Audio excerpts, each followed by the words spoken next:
हरे चैत के दुखावा कैसे बताई, कहे में दिलावा डरता, इहे मजा उठाव तारो जो हक बाजे कर खेत में जरता।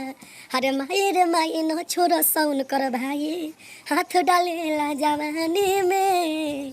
हमारे सोइया जी खटे खरिहानी में, देवारा मारता हाँ देवारा मारता मजा दलानी में। हमारे सोइया जी खटे खरिहानी में, देवारा मारता मजा दलानी में। नमस्ते, प्रणाम, का हाल बा, गुड मॉर्निंग।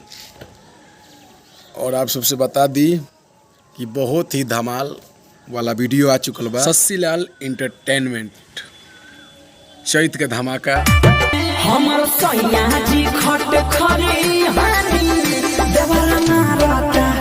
देवरा मारता मजा दलानी। आप सब बहुत सारा प्यारा आशीर्वाद दीजिए। एक से एक बढ़ के गीत आवता। आपके भाई के कलम के माध्यम से एक से एक बढ़ के सॉन्ग आ रहा है।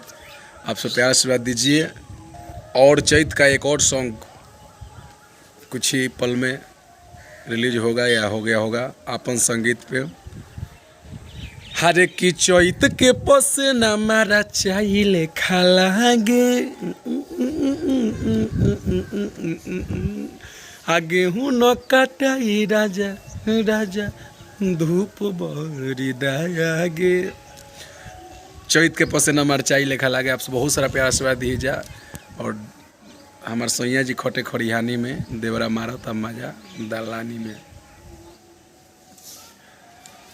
तो आप सब इस गीत को मेरे डिस्क्रिप्शन में भी सुन सकते हैं और शशिलाल एंटरटेनमेंट पे भी जाकर सुन सकते हैं। तो प्लीज़ आप सब प्यार आशीर्वाद दीजिए।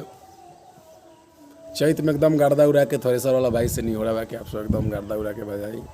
चैत के मजा लीजिए। जय हो, लव यू।